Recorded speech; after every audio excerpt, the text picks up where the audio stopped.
¿Alguna vez nos hemos preguntado cómo hacemos para que el mundo tenga sentido en términos de números? O sea, ¿cómo pasamos de decir está lejos a está a 5 kilómetros?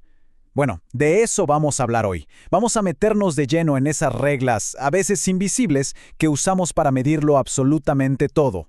A ver, pensemos en esto por un segundo. Cuando cocinamos, decir una pizca de sal está perfecto, ¿no? Todos entendemos más o menos a qué se refiere. Pero ¿se imaginan a un científico en un laboratorio diciendo agrégale una pizca de reactivo? Sería un caos total.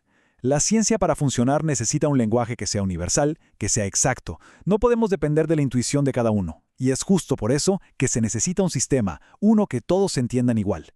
Y aquí es donde se ve clara la diferencia.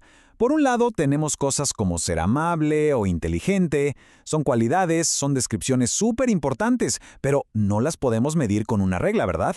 Y por otro lado, tenemos propiedades como la altura o el peso. Estas sí que son cuantificables. Podemos decir mide 1.7 metros o pesa 55 kilos. Se expresan con un número y, muy importante, una unidad.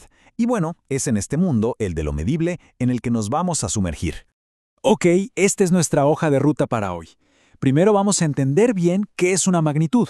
Luego hablaremos de las herramientas básicas, nuestro kit fundamental. Después veremos cómo, a partir de eso, se genera nuevo conocimiento. Nos meteremos con el lenguaje de los números, cómo convertir entre sistemas y cerraremos con algo clave, la exactitud, la precisión y el error. Listo, empecemos por lo más básico, por el principio. ¿Qué es exactamente una magnitud? Porque entender esto es el primer gran paso para dejar de opinar y empezar a medir objetivamente. Entonces, para que quede súper claro, una magnitud es cualquier propiedad de algo, lo que sea, que se pueda cuantificar, que se pueda medir. Y lo más importante, siempre se expresa con un número y una unidad. No es lo mismo decir que alguien es alto que decir mide 1.7 metros, o decir que algo está caliente en vez de está a 37 grados Celsius. Esa combinación, el número y la unidad, esa es la clave de todo. Perfecto. Ahora vamos a nuestro kit de herramientas. Pensemos en esto como si fueran los bloques de Lego de la ciencia. Hay ciertas magnitudes que medimos directamente, sin necesidad de calcular nada. Son como los ladrillos básicos, la base sobre la que se construye casi todo lo demás. Miren, esto lo hacemos todos los días sin siquiera darnos cuenta. El jugo, la leche, el aceite, ¿qué tienen en común? Que los medimos por volumen. Usamos mililitros, litros, para saber exactamente cuánto estamos comprando o cuánto necesitamos para una receta. Es tan común, tan cotidiano que ya ni lo pensamos, ¿no? Pero entonces, aquí surge una pregunta bastante lógica. Si todo esto es volumen, si los mililitros y los litros miden lo mismo, ¿por qué nos complicamos la vida? ¿Por qué no usamos una sola unidad para todo y ya está? Y la respuesta en realidad es súper simple, por pura conveniencia. Es que suena mucho más natural decir 1 litro de leche que 1000 mililitros de leche, ¿o no? O pedir 350 mililitros de jugo en vez de 0.35 litros. O sea, elegimos la unidad que hace que el número sea fácil de decir, de recordar y de entender. Es así de práctico. Claro, el volumen no es la única. Hay otras magnitudes fundamentales, el tiempo, por ejemplo, que lo medimos en segundos, o la temperatura. Y aquí hay un dato interesante. Aunque en la vida diaria usamos Celsius, en la ciencia se usa mucho el Kelvin. ¿Por qué? Porque su escala empieza en el cero absoluto, la temperatura más fría posible, y eso simplifica un montón de fórmulas y cálculos.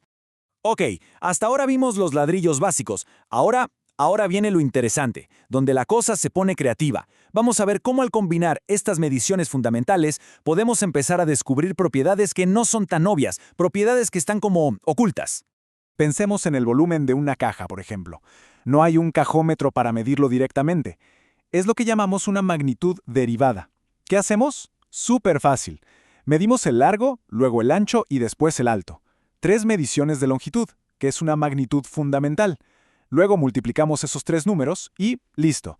A partir de la longitud acabamos de derivar el volumen. Ahora, hablemos de otro concepto derivado, la densidad. Veamos este número. La densidad del agua es más o menos 1 gramo por mililitro. Tengamos ese número en mente. Es como nuestra base. Ahora miren este otro. La densidad del aceite de cocina es de unos 0.9 gramos por mililitro. Apenas un poquito menos, ¿se dan cuenta? Y esa pequeñísima diferencia numérica explica perfectamente algo que hemos visto 1 millón de veces. ¿Por qué el aceite siempre flota sobre el agua? No es magia, es pura física. Es algo que entendemos porque combinamos dos mediciones básicas, la masa y el volumen, para obtener esta nueva propiedad llamada densidad. ¡Es genial! Pero claro, medir es solo la mitad del trabajo. La otra mitad, igual de importante, es saber comunicar esas mediciones. Y para eso, la ciencia tiene sus propias reglas, como una especie de gramática de los números, para asegurarnos de que todos hablemos el mismo idioma de forma clara y, sobre todo, honesta. Por ejemplo, las famosas cifras significativas. Vean esto. La herramienta que usamos importa, y mucho. Con una regla común, a lo mejor medimos algo y nos da 25.1 centímetros. Tenemos confianza en esos 3 dígitos. Pero si usamos una cinta métrica de mayor precisión, quizás podamos decir que mide 25.15 centímetros. Ahora tenemos 4 dígitos de confianza.